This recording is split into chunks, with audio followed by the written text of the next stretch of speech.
नमस्कार सर्वांना, श्री स्वामी समर्थ। आजच्या व्हिडिओमध्ये आपण माघी गणेश जयंतीनिमित्त काही गोष्टी आज आपण जाणून घेणार आहोत। त्यामध्ये काही सेवांचा आज आपण समावेश करणार आहे।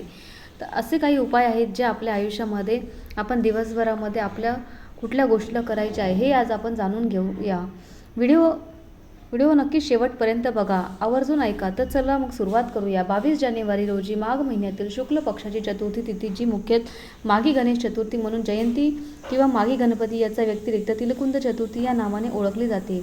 गौरी गणेश चतुर्थी किंवा विनायक चतुर्थी म्हणून सुद्धा या तिथीला ओळखलं जातं। तर मित्रांनो, या दिवशी मुख्य म्हणजे काय करावं आणि काय करावं आणि काय करू नये हे आज आपण जाणून घेऊया। मात्र त्या दिवशीचा शुभ मुहूर्त सुद्धा आज आपण जाणून घेऊया। पंचांगानुसार यावर्षी माघ शुक्ल चतुर्थी तिथी गुरुवारी रोजी पहाटे 2:47 सुरू होणार आहे। तर तिथीची समाप्ती 23 जानेवारी शुक्रवारी समाप्ती रोजी पहाटे 2:28 होणार आहे। उदय तिथीनुसार गणेश चतुर्थी गणेश जयंती 22 जानेवारी रोजी साजरी केली जाणार आहे। यंदा गणेश पूजेचा शुभ मुहूर्त तब्बल 2 तास 8 मिनिटाचाच असणार आहे। या दिवशी आपण गणपतीची पूजा सकाळी 11:29 सुरू करू शकता, कारण 1 ते 37 मिनिटांनी समाप्ती होणार आहे। या शुभ मुहूर्तामध्ये सेवा करू शकता। तसेच या अगोदर अभिषेक मात्र घातला तरी देखील चालू शकते। या दिवशी भद्राकाळ दुपारी 2:03 लागतो, म्हणून पूजा सकाळी करणं उत्तम। या दिवशी चंद्रोदय वेळ संध्याकाळी साधारण म्हणजे 7 वाजल्यापासून ते 8 वाजेपर्यंत असणार आहे। या काळामध्ये तुम्ही व्रत सोडू शकता, पण या दिवशी आपल्याला चंद्राचे दर्शन घ्यायचे नाही, कारण या दिवशी चंद्राचे दर्शन निषिद्ध मानलं जातं। रवी योग असल्याने पण शुभ पण दुपारनंतर भद्रा लागतो, म्हणून पूजा सकाळीच किंवा मध्यान्ह मुहूर्तात करावी। माघ शुद्ध चतुर्थी गणपती बाप्पांनी महत्कोट विनायक रूपात अवतार घेतला होता, जो गणेश भक्तांसाठी मोठा उत्सव म्हणून साजरा केला जातो। तिळकुंद चतुर्थी म्हणजे तीळ आणि कुंद म्हणजे कुंदाची पांढरी फुलं। या दिवशी भगवान श्री गणेशाला तीळ आणि कुंदाची फुलं अर्पण करण्याची परंपरा आहे। तर मित्रांनो, अनेक भागामध्ये आता गणेश जयंतीच्या दिवशीची पूजा विधियान करतात। तर आता ही गणेश जयंतीची पूजा आपण जाणून घेऊया। आता शुभ मुहूर्त तुमच्या लक्षात आला असेल, तर आपल्याला उद्याच्या दिवशी काय काय करायचं हे बघूया। तर माघी गणेश जयंतीच्या दिवशी सगळ्यात अगोदर लवकर उठायचं आहे। ब्रह्मा मुहूर्तावर शक्य नाही झालं तरी सूर्योदयापूर्वी आपल्याला आंघोळ वगैरे करून तयार राहायचं। मात्र आंघोळीच्या पाण्यात पांढरे तीळ टाकून स्नान करावं। त्यानंतर शुभ्र वस्त्र स्वच्छ कपडा परिधान करावे। आता गणपती बाप्पा म्हटलं तर हिरवा रंग बुध ग्रहाशी संबंधित आहे। गणपती बाप्पा बुद्धीचे दैवत आहे, त्यामुळे हिरव्या रंगाचे कपडे परिधान करण्याचा प्रयत्न करा। नसेल तर दुसरे कपडे परिधान केले तरी काही हरकत नाही। तसेच तुम्ही लाल किंवा पिवळे वस्त्र देखील परिधान करू शकता।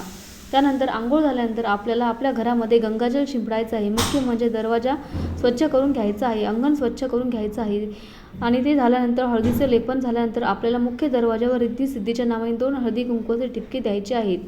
गणपती बाप्पाचं स्मरण करण्या अगोदर रिद्धी सिद्धीचं स्मरण आपल्याला करायचं आहे, जेणेकरून रिद्धी सिद्धीचंही आपल्या घरामध्ये आगमन होईल। शुभ लाभ लिहून यांचं देखील आपल्या घरामध्ये आगमन होईल, आणि गणपती बाप्पा देखील हसतमुखाने आपल्या घरात येतील आणि आपले विघ्न दूर करतील। अशा प्रकारे आपल्या दिवसाची जी सुरुवात आहे अशी करायची आहे। तसेच सूर्याला देखील अर्घ्य द्यायचा आहे। तुळशी मातेला देखील तुपाचा दिवा आपल्याला आज लावायचा आहे। तर मुख्य दरवाजावर तुपाचा दिवा किंवा तेलाचा दिवा तुम्ही लावू शकता। दारात छोटीशी रांगोळी काढायची असेल तर ती देखील तुम्ही काढू शकता। आता ही झाली आपली सकाळची सुरुवात। त्यानंतर आपल्या घरामध्ये आपल्याला काय काय सेवा करायची, तर बघा, घरामध्ये प्रत्येकाच्या घरामध्ये गणपती बाप्पाची मूर्ती असते। त्या मूर्तीवरती आपल्याला अभिषेक करायचा आहे। अभिषेक घातल्यानंतर तुम्ही पंचामृताचा वापर करा। अगदी वेळेवर पंचामृत नसेल तर साधं पाणी आणि पाण्यात पांढरे तीळ टाकून किंवा दूध जरी टाकलं तरी चालेल, पण विशेष स्थितीनं तरी आपण पंचामृताचा अभिषेक करायला हवा। त्यामुळे ते एक प्रयत्न करा। गणपती बाप्पाच्या मूर्तीवरती अभिषेक करताना जर आपल्या मुलांना सोबत घेऊन बसला असेल तर तुम्ही ते शैक्षणिक पद्धतीमध्ये त्यांना प्रगती होण्यास मदत मिळते, आणि ते नसतील तर तुम्ही करायला काही हरकत नाही। अभिषेक झाल्यानंतर जे तीर्थ आहे ते घरातील प्रत्येक सदस्यांना आपल्याला ते द्यायचं आहे। प्रत्येक सदस्याने जर ते तीर्थ प्यायले तर निश्चित शारीरिक मानसिक स्वास्थ्य चांगलं राहण्यासाठी देखील आपल्याला मदत मिळत असते। आता त्यानंतर काय करायचं, तर गणपती बाप्पांना ज्या आवडीच्या गोष्टी आहेत त्या गणपती बाप्पांना अर्पण करायच्या आहेत।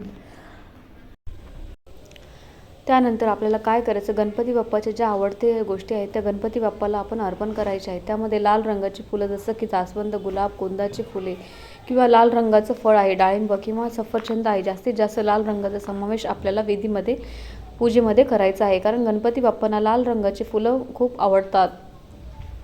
लाल रंगाची फुलं आणि हिरवा रंग हा बुध ग्रहाशी संबंधित आहे, त्यामुळे दुर्वा या आपल्याला पूजेमध्ये असायलाच हव्यात. कमीत कमी 11 दुर्वा का होईना आपल्याकडे असायलाच हव्यात.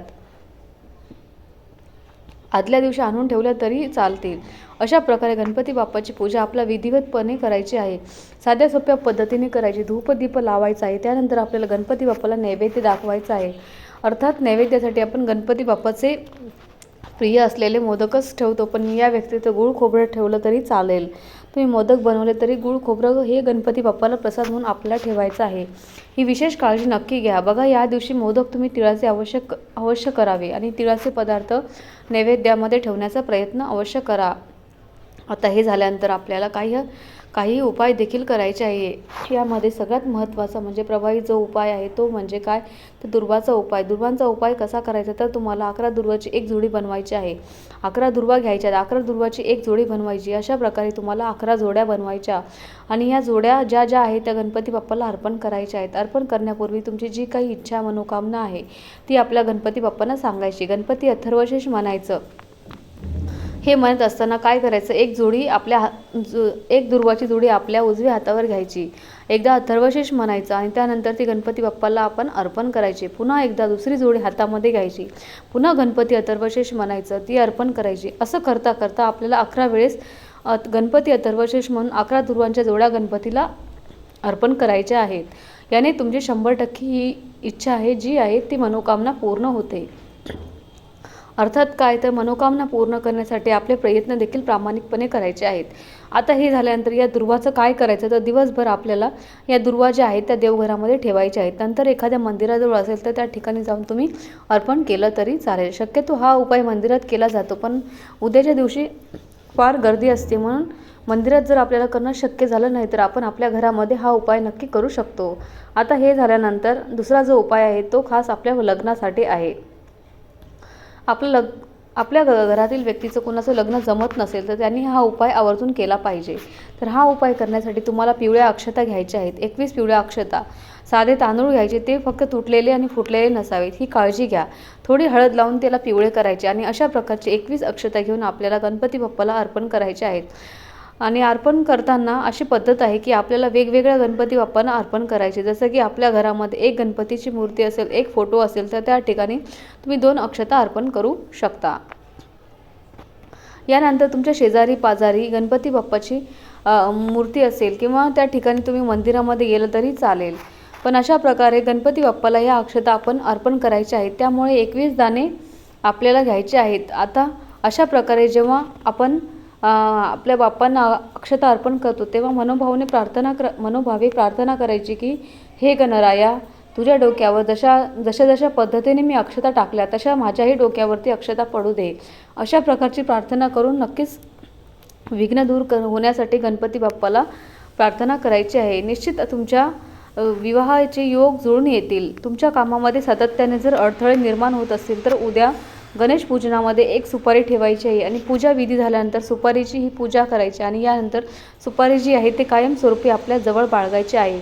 असं कुठलंही महत्त्वाचं काम असेल तर त्या महत्त्वाच्या कामाला जाताना तुम्ही सुपारीसोबत घेऊन जायची आहे. निश्चित तुम्हाला तुमच्या कामामध्ये जे अडथळे निर्माण होतात ते दूर झाल्याशिवाय राहणार नाही. अशा प्रकारे हा देखील तुम्ही सुपारीचा एक छोटासा उपाय निश्चित करू शकतात.